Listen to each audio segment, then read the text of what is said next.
Bonjour les agris. Aujourd'hui je suis à Montaillé pour une nouvelle journée de la formation en chien de troupeau organisée par Octe Sarthe et la Chambre d'agriculture.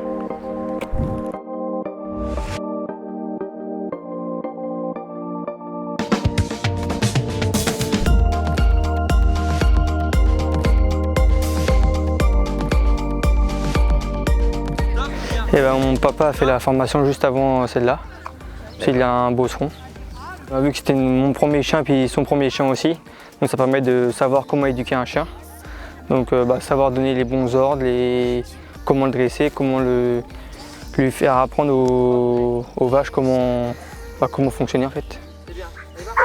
Le border collie c'est peut-être un peu plus actif, vivace qu'un bosseron, ça a plus de caractère et il fait plus face aux vaches qu'un border collie, ça dépend. Des comportements assez différents, donc ce n'est pas du tout la même approche au niveau des bovins. Non, on a peu de volailles, mais un peu de moutons. On a 10-15 moutons comme ça, mais c'est plus principalement pour les vaches. L'objectif, c'est d'appeler les vaches dans un champ pour qu'elles viennent à moi et que le chien il contourne dans le fond du champ pour ramasser toutes les dernières et les faire ramener au pied de moi. Toujours une ou deux qui viennent pas forcément, qui n'écoutent pas, du coup elle se barre à l'opposé, donc c'est pour qu'il la ramène dans le troupeau. Elle s'appelle Tia, donc elle a eu tout juste 1 an au mois d'avril. Donc c'est une border collie, elle est issue de parents, deux border collie qui travaillent sur une exploitation laitière.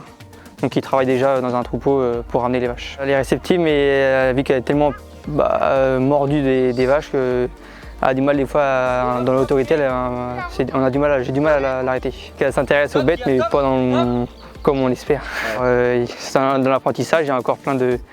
Au niveau de l'autorité, je pense que je peux en prendre encore plus. Dans l'autorité, elle est assez dure à contrôler. Pas bouger.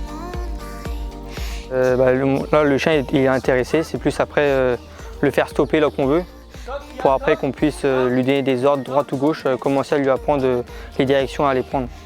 Et s'arrêter à un endroit précis, pas à l'opposé de nous, mais à un endroit précis. Faut pas lâcher, je dis stop, elle se stoppe plus, elle est plus attentive à ce que je fais, à mes déplacements. Alors qu'avant, au tout départ, elle contournait les animaux, donc elle était un peu folle. Mais maintenant, c'est plus un travail d'équipe, donc moi et plus la chaîne. Donc elle regarde ce que je fais pour savoir son positionnement, tout ça. Faut bien s'entendre avec son chien, je pense que c'est une question de relation. Après, c'est qu'il faut, je pense, pas trop lui laisser un peu de liberté, mais sans plus. Pour qu'il... Vu que c'est un chien de travail, de troupeau, faut que quand il va au troupeau, ça lui plaise, qu'il soit récompensé en fait, de ce qu'il fait.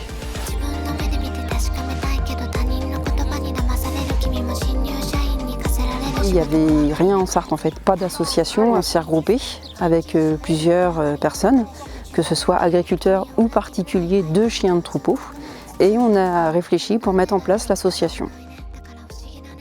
De pouvoir s'inscrire, de pouvoir travailler leurs chiens en troupeau, parce qu'il y en a beaucoup aujourd'hui de particuliers qui ont 10, 15, 20 moutons et qui ont envie de travailler leurs chiens, qui ont envie d'apprendre, qui ont envie de faire du concours, parce qu'aujourd'hui on le voit bien aussi en concours chien de troupeau, c'est énormément de particuliers. Le but général c'est de réussir à mettre en place son chien de troupeau pour son exploitation. Moi, la mienne, je me suis aperçue que là, au niveau du cercle, elle n'avait pas tout à fait ce qu'il fallait pour bien contourner. Donc ça, après, nous, quand on a découvert ça, on peut essayer de les retravailler chez nous en remontant des cercles en place pour pouvoir travailler. Et du coup, quand on se revoit à la session prochaine, souvent, on s'aperçoit que nos chiens, ils ont évolué et qu'on continue à avancer avec eux. Des chiens plus sensibles, des chiens un peu plus de caractère et du coup il faut apprendre à savoir se maîtriser au niveau de son ton de voix pour savoir vraiment poser ses ordres et que le chien se mette à l'écoute. Initiation au dressage du chien de troupeau. Après on part sur 2 jours en perfectionnement et là on est en train de voir aussi avec la MSA pour mettre le module 3 en place où on apprend en fait la description un peu du troupeau, c'est les dominantes, comment ça va partir pour après pouvoir anticiper nos mouvements avec notre chien. Là, dans les mois à venir aussi avec l'association, on est en train de mettre en place d'autres modules de formation pour les agriculteurs et les particuliers pour qu'ils puissent justement continuer à avancer avec leurs chiens. Là, l'association Octe Sarthe est vraiment en train de se mettre en place et j'invite tous les agriculteurs, tous les particuliers qui le souhaitent à aller sur la page Facebook Haute-Sarthe, association du chien de troupeau, et de pouvoir la suivre. Et dedans, ils vont avoir toutes les informations pour les prochaines formations, prochaines sessions, même avec la Chambre d'agriculture, avec la MSA. On est vraiment en train de tout mettre en place pour s'ouvrir vraiment à tout le monde.